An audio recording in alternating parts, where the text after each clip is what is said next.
Flu तो ठीक हो गया, लेकिन खांसी जाने का नाम ही नहीं ले रही।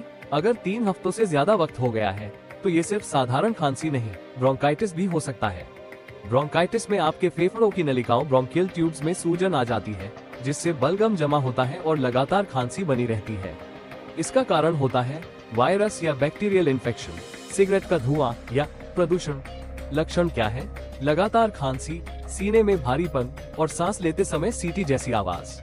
भाप लें, धूल और धुएं से दूर रहें, और अगर खांसी 2 हफ्ते से ज्यादा हो तो पल्मोनोलॉजिस्ट से जरूर मिलें। याद रखिए, हर खांसी सर्दी नहीं होती, कभी कभी वो फेफड़ों की मदद की पुकार होती है।